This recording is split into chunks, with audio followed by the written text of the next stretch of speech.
Say one thing for Joe Abercrombie. Say that he is awesome for making sure that I got this book early to talk to you guys about a week before release day.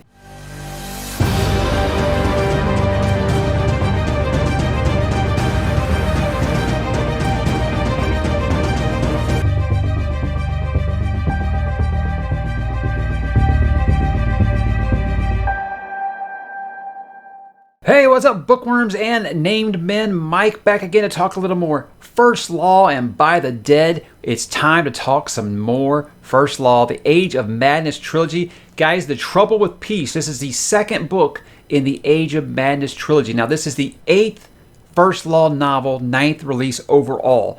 If you haven't read the series at all, I think you'll be okay. I don't really know why you'd be watching book number 8 in a series, but hey, if you're here, I'm going to do my best to not let things go. But again, if you haven't read the series at all, you might not want to, because I feel like just talking about the characters that are in this sequel trilogy, by then you'll know who lived, who died, and who's important and who's not important, that kind of stuff. So I say if you want to stick around, well, you know what? It's better to do it than to live with the fear of it, right? But if you want to bail and come back later, I will understand. However, this will be a spoiler-free review. The book does not come out for another week. The publisher would not like me to talk about spoilers this early, I do not believe. So I'm going to do kind of a spoiler discussion thing in about a week or two after release. Give the First Law fans some time to read it. And they probably need an outlet to come talk about it, and because there's lots of things I want to talk about. Spoiler that I won't get into there. But I did receive an advanced reader copy on the urging of Lord Grimdark himself. Saw my comments on Twitter and said yes, he had seen me advocating for the series for a long time, and he wanted to ensure that I got one. So I got this copy from Hatchet Book Group and Orbit in exchange for an honest review. So I want to tell them thank you very much. As long as I've been doing this channel, I'd never dreamed that I would be getting a book from my favorite running fantasy series to read in advance. So that right there has made everything worth it.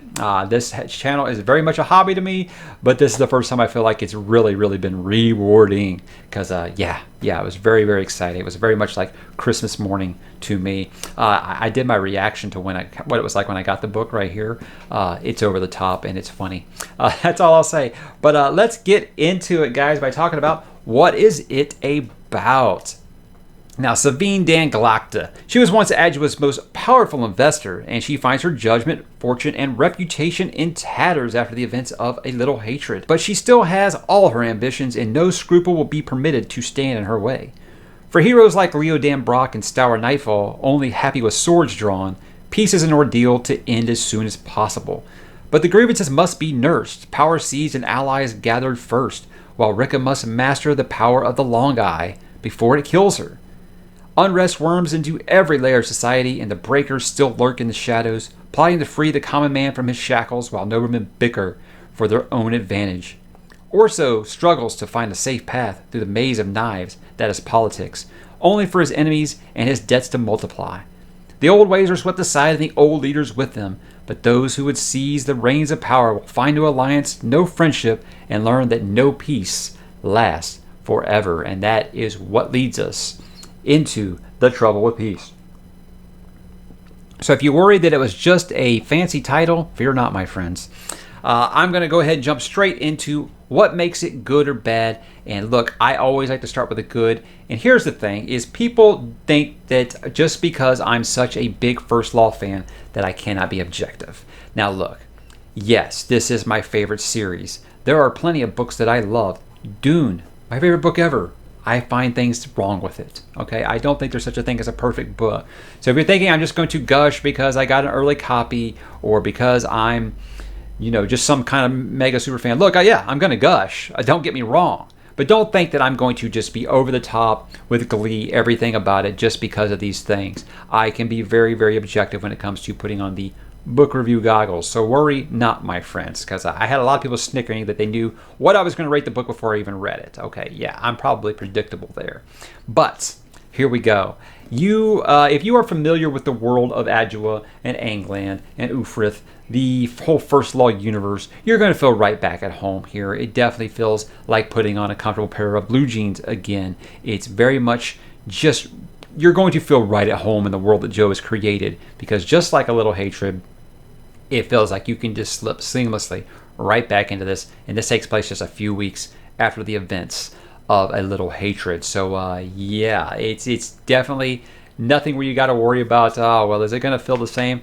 Again, just like with the last one where you wondered, was it worth the wait? Yes, absolutely. It's absolutely worth the wait. And longtime fans are going to be very, very pleased, I think, in different ways than I think they might be expecting. Let's put it like that. It has the same grit, the same murkiness, the same violence, the same bad language, the whole overall bleakness.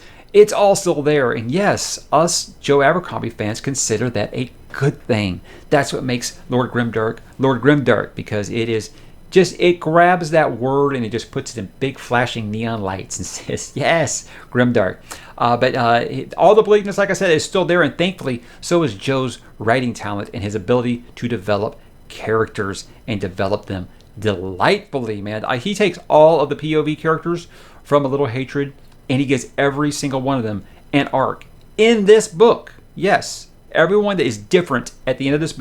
The standard definition of a character arc is that the character is different at the end of the story than they were at the beginning. Just this book, every one of our POV characters is different from page 1 to page 497. That's all I'll say. I will give a little bit of quick little kind of teasers here. I know I'm probably saying Rika wrong. I said in my review last year that I felt like I was saying Rika the whole time, and then I felt like it was kind of hinted at that it was said Ricky. I can't break this. I can't stop saying Rika because I've read it that way for so long. I don't listen to the audiobooks before you get it there, and I'm going to keep saying Rika. So if you have a problem with that, I do apologize. That's how I read it. That's how I'm going to say it. But she grows into more of a leadership role in this book and dealing with the power of the Long Eye, and I was very happy to see it because I thought she was too 1 foot in, 1 foot out in the last book. And this one, she grabs some reins and she goes for it. And it's a very, very ballsy way. When you got Gunnar Broad, I felt like... I hated to say this because I said this about Shivers when I first read Best Served Cold, is that I felt like he was kind of great value Logan Ninefingers. I never really felt that with Gunnar Broad, but I felt like he was just a heavy there to crush somebody's faces if need be. He does deal with the struggle between who he was and falling back into those bad habits, those tendencies, and maybe enjoying it, and just trying to make sure that he can keep his wife and daughter safe, because he isn't really exactly thrilled with his station in life. But if his wife and his daughter are safe and happy and well fed, he's happy and he's going to do whatever he has to do, even if he can't tell them everything that he does on the down low. Then you got Vic. Vic was a character I was kind of lukewarm on in the last series. I thought they were just trying to make her like mini Glocta, and I wasn't feeling it because Glocta is maybe one of the most amazing characters in all of modern fantasy. I think even people who aren't wild about this series can say that they feel like Glocta is a very special character. So I feel like she does kind of differentiate herself a little bit in this, but she does use a lot of tactics that you could see maybe a less crippled version of Glocta using in his prime. If he was an Inquisitor before his torture. She has some growth in this. I'd still say if I have a least favorite of these characters, these new characters, it would be her. But I like her because all of his characters are good. So, well, they're all good, bad, or bad or good. You do what I mean. All of his characters are very well written and very well developed to a point to where I can relate with them in some way. And I feel like, I liked her better in this book than the last one. I'm still not sure where he's going with her, but I mean, that's what makes First Law great, because you don't know where it's going at all times. Clover. Now, Clover has more and more revealed about his past. We did get in the last book that he was there for Logan and Fenris the Fierce's fight in the circle in Last Airbender Kings. He was one of the people holding the shield. He continues to throw in little things like that. The history of this character kind of being developed in a different way. And just kind of seeing his true intentions slowly come to light in this book is just fun, slow burn stuff. Really, really good. He's got like his own little gaggle of Northmen that's starting to remind me of that group that were first together in the Blade itself, and I love that. I love it's something that I loved about the heroes. I have my issues with the heroes when I review the heroes, But I always did like the group of Northmen that were together. And I feel like this new gang that he's putting together, very, very likable in many ways. And they provide good comic relief in high stress situations. And I think that is it's amazing how much you laugh reading a First Law book, but you do. It's great. I think it's because Joe can say dialogue that no one else can say and get away with it. And it's just like, you would think writing that, you'd be like, dude, no one's going to listen to this, and you read it and you're just like, this is just so fun. I'm having a great time. I'm having a great time in this crazy murderous world. Savine, now she deals with her new reality of her actual lineage, and she is so conniving and manipulating in this. I felt like she makes Cersei Lannister seem like a Disney princess by comparison. Just ruthless. There is nothing this woman will not do to gain power. I mean, you want to say, well, look who raised her, right? But I don't know. I mean, Glocta was cold, but I feel like, sheesh, she might be colder. And there are some conversations between her and her father in this book that actually had me quite angry. I'll just leave it there. I was actually quite upset about it because Glocta's my dude. All right. Leo Dan Brock, I think he gets the lion's share of development. See what I did there, young lion? But pun intended, yes, he steps out of his mother's shadow in this one, and he deals with basically being almost the second most powerful man in the land, behind the king. So it's interesting to see that he's thrust in this position of power. He has no idea how to govern, and he just wants to go out and win some wars, So, and it deals a lot with him, handling that shadow that hangs over him about his grandfather's legacy of betrayal and being just treasonous to the nation. So it's something that comes into play very big in this book that I always thought would be just kind of something that maybe just kind of got left there, but is very, very much in the forefront in this about his family history, and it's just wonderful stuff. Again, a character that I never really cared about in the original trilogy, Lord Brock, and that he's did this 2 generations later and made me interested in this character. Again, it's just a testament to this amazing world that he has built. Orso Dan Luther probably has my favorite arc in this book. And it proves that he isn't just some drunk, bumbling fool like I thought. I thought it was just going to be, okay, so he's just going to straight up play his father's role through this trilogy. Start off like a buffoon, get better, and then, you decide which way it goes after that. With this, I feel like he's different than his father in that he's not a badass swordsman, but he's way better than Giselle ever was with politics. And there is a scene between him and another character where he just absolutely murders these people with words. And it's just like, wow, this guy is actually very good at the game. Very good. So I think you're going to see more of a statesman with Orso, and I like that. I am very, very interested in that. Yes, the inner monologue is very humorous because he doesn't think much of himself. But I think in this book you see that Orso is actually kind of a force to be reckoned with. And he's not just going to be the pushover that I thought he was going to be. There's a sort of little wizard who might have something to say about that. But we'll see. We shall see. But I did really, really enjoy his arc in this book. And I think that he had the most growth over this novel. He's the least gray character in this book. I said that if you said the thing that you love about Joe Abercrombie is his gray characters, look, the characters in this are so gray you might need to put on an extra light while you read. That's how gray they are. But again, always, that's something I love about his characters. There are major callbacks to if you're part of the hey, do I have to read the standalones, people? First, read the standalones. They're good books. They flesh out the world. They're important. But I've always said you could. You would be a little bit lost a couple times, but I think you'd be okay. There are major connections to Best Served Cold in this.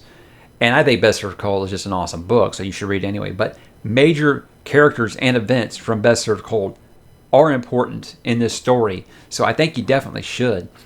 First, you should do it to understand why Shivers is so important, and then you should do it also because I can't say.